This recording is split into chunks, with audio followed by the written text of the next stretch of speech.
नमस्कार मित्रों, उत्तराखंड के गुमनाम तीर्थ स्थलों को प्रकाश में लाने के क्रम में शब्द सुमन के रूप में आज हम आपको लिए चलते हैं उत्तराखंड के एकमात्र ऐसे मंदिर की ओर जहां देवी का पूजन होता है आमा के रूप में। आमा का मंदिर आस्था का महाधाम है। जनपद नैनीताल के ओखलकांडा क्षेत्र में डालकनिया के निकट कुंडल गांव में स्थित आमा का थान आस्था व भक्ति का महासंगम है।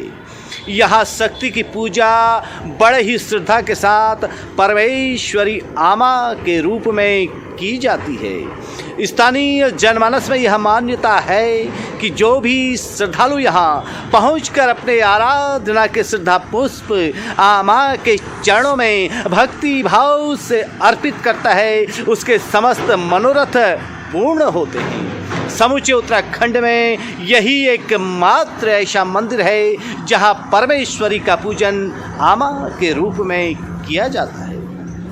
क्षेत्र के आस्थावान भक्त लाल सिंह विष्ट के अनुसार आसपास के गांव डालकनिया, अधोड़ा, डोंगरी, अमजड़, मिडार, डोबा, गौनियारो, हरिस्ताल, झड़गांव, गरगड़ी, कालागर, क्वेराला, टीमर, वड़ौन, चमोली, करैल, जमराड़ी, पैटना, रैकुना, पोखरी, मटेला, भाना पोखरा, पशिया कुडार, देवली, तुसराड़, कुकुना, कैड़ा गांव, ढोली गांव, पदमपुर, कल्पा धुरा, नैथन ककोड़, पटरानी, कौंता, धारी और रामगढ़, भीमताल, मुक्तेश्वर सहित ओखलकांडा ब्लॉक के तमाम ग्रामीण क्षेत्रों के लोगों की माता आमा के थान के प्रति गहरी आस्था है। हिमालय के आंचल में स्थित आस्था व ओज की धरती ओखलकांडा ब्लॉक का कुंडल गांव सौंदर्य की दृष्टि से एक महत्वपूर्ण क्षेत्र है। इस क्षेत्र का भ्रमण करते हुए जो आध्यात्मिक अनुभूति होती है वह अपने आप में अद्भुत है। पर्यटन की दृष्टि से भी यह भूभाग महत्वपूर्ण है। यहाँ का भ्रमण श्रेष्ठ एवं संतोष को प्रदान करने वाला है। यह क्षेत्र अपने आप में असीम प्राकृतिक सौंदर्य को समेटे हुए बरबसी पर्यटकों को अपनी ओर आकर्षित करने में समर्थ है। धर्म, दर्शन और आध्यात्म के साधक यहाँ आकर के मानव शांति को प्राप्त करते हैं। अटूट आस्था की धरती आमा थान से अनेकों दंत कथाएं जुड़ी हुई हैं। एक बार यहाँ आकर आगंतुक सदा के लिए कुंडल गांव की आमा को हृदय में बसाकर अमिट यादें लेकर लौटता है। यहाँ की पर्वतमालाएं अनेकों सिद्ध संतों की तपोभूमि के रूप में प्रसिद्ध रही हैं। दूर दराज इलाकों से भक्तजन यहाँ आते जाते रहते हैं।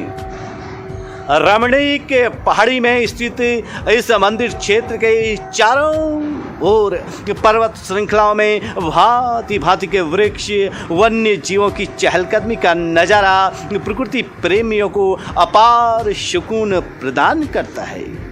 यहाँ की शांत वादियों में साधक अपनी साधना की गति को नई ऊंचाइयों की ओर ले जाते हैं। इस मन भावन मंदिर की महिमा भी अलौकिकता व दिव्यता को अपने आंचल में समेटे हुए है। मार्ग की जटिलता के बावजूद उत्साह के साथ लोग आमा के आशीष की कामना को लेकर यहाँ खींचे चले आते हैं। यदि इस स्थान तक आवागमन की सुविधा व बेहतर मार्ग का निर्माण हो जाए तो यह मंदिर आध्यात्मिक जगत में काफ़ी लोकप्रियता को छू सकता है। आमा का यह थान जनपद नैनीताल के सबसे प्राचीन मंदिरों में एक माना जाता है। इस स्थान को देवी स्थली के रूप में भी पुकारा जाता है। हल्द्वानी से लगभग यहाँ की दूरी 100 किलोमीटर के आसपास है। स्नेह की डोर में आस्था की अद्भुत सौगात को सजोए आमा के मंदिर की सबसे महत्वपूर्ण बात यह है कि यहाँ बलिदान की प्रथा नहीं है। बल्कि हर एक के लिए आशीर्वाद की पावन निर्मल भावना आमा के आंचल में समाई हुई है। चहुओर मंगलमयी कीर्ति का ही आमा की ओर से आशीर्वाद स्वरूप संचार है। पुरातन परंपरा के अनुसार यहाँ मंगलवार व शनिवार के अलावा प्रमुख तीज त्योहारों पर बकरी के छोटे बच्चे को बांधकर मनौती की कामना की जाती है और कहा जाता है कि बकरी के बच्चे को आमा को प्रदान करने वाले भक्ति की समस्त मनोकामनाएं पूर्ण होती हैं और चढ़ाए गए बकरी के बच्चे को जो पालने के लिए ले जाता है उसके भी मनोरथ पूर्ण होते हैं। इस तरह आमा के दरबार में बलिदान नहीं बल्कि जीवन दान मिलता है। विभिन्न अवसरों पर यहाँ मेलों का आयोजन होता है। दूर दराज क्षेत्र से लोग आमा से मिलने को आते हैं। सुंदरता से भरपूर देवी का यह दरबार गुमनामी के शाये में गुम है। यदि तीर्थाटन की दृष्टि से यहाँ का विकास हो तो आमा का यह दरबार महातीर्थ के रूप में विकसित हो सकता है। कितना स्नेही पूर्ण शब्द है आमा का यह दरबार आस्था व भक्ति का महासंगम है। आमा अपने सभी नातियों का कल्याण करे, अपने सभी भक्तों का कल्याण करे।